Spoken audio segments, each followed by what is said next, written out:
Greetings followers, Red Hunter here with another Lost World toy review. We're going to be looking at another vehicle from that line. It's another Series 1 vehicle. It's the Lost World Ground Tracker.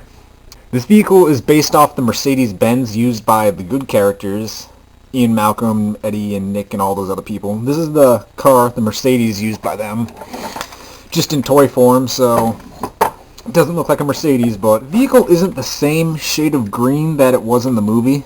It's a lighter limey green, and in the movie it was like a dark forest green, so not too bad.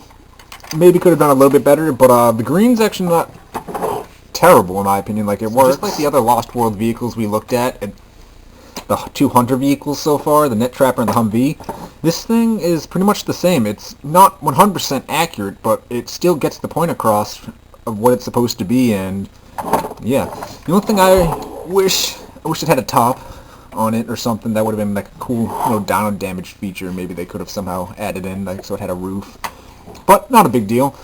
So the top's open. It can fit two human figures, a passenger and a driver, and then there is room for other figures in the back.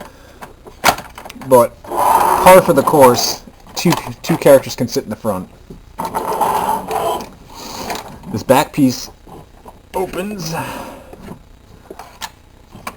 It's got this little satellite and a satellite thing that pops out, pops back down, whichever you want to have it.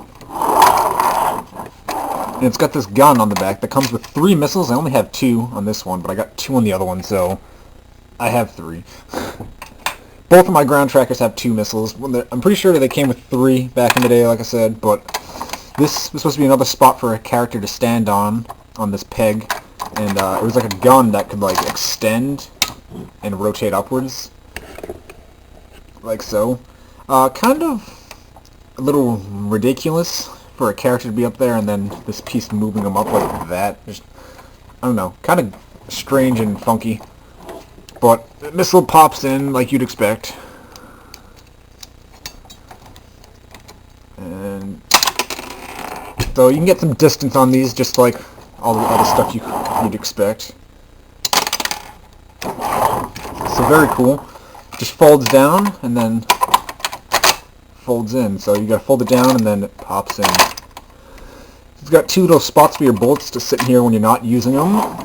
And then this just folds back, covering it. So very neat. So minus the strange missile launcher that's on the back, considering this is the good guys' vehicle, and in the movie the good guys weren't hunting the dinosaurs, so it's kind of strange that the good guys have rockets on the back of their jeeps like this, or whatever you want to call this thing, off-road vehicle. But another reason I really like this vehicle a lot, it's got a lot of dyno damage on it.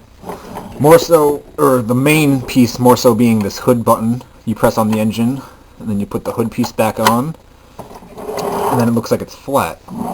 So then when a dinosaur hits it, you press this yellow button in where the winch is supposed to be, and it pops the hood off. Very cool. Dyno damage. It's just like the other Lost World toys we looked at. There's a lot of pieces that can come off if you really want to. Like all those, you can pull all those off. Like, so a lot of pieces that can come off, which also makes trying to find this thing quite hard. The lights pop out. Some of these antenna pieces if you really want to. So yeah, a lot of cool features. Even the windshield can come off if you want to. I'm not going to take it off now, but the windshield can come off. And one of my personal favorite reasons why I like this is it's got working lights here on the back, which I don't think any other Jurassic Park vehicle has ever had. But the lights turn on. I don't have it in the dark, so I can't really show you how much it brights up, but it lights up a pretty decent amount for a toy, considering. So very cool to have working lights on the back of this, so you can, if you were outside during the summertime and the sun's going down, you can play outside with some of your Jurassic Park toys. Just turn the lights on. Very cool. It takes 2 or 3 AA's, I think. But yeah, if you want to see this car get torn to pieces, check out my Lost World toy movie. And little fun fact, both of these ground trackers were the ground trackers I used in the filming during my Lost World toy movie. One of them had the logo in the hood and the other one didn't, if anyone remembers, from my collection and that. So yeah, it's kind of cool. I haven't dug these out since filming that movie, so this is like my first time looking at these again, since they've been in like the bottom of my box buried under everything. But if I had to rate this thing, I'd give it the awesome seal of approval, and you may be wondering why. It's because it's a really neat vehicle, and I personally, I don't know, it just has always really interested me, and I always liked it. And if you had the mobile command center back in the day, and you had two of these, you were definitely the cool kid on the block.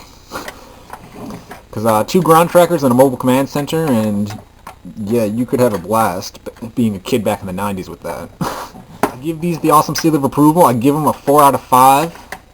I don't give them a 5 because, like I said, they're not 100% accurate, and they're all right, and they get the point across, but very cool vehicle that can basically get destroyed because all the parts and little pieces that can come off of this thing if you really want to. But like I said, that also makes it a challenge trying to find this vehicle 100% complete, because a lot of the time stuff's lost, especially these small antenna pieces that pop out.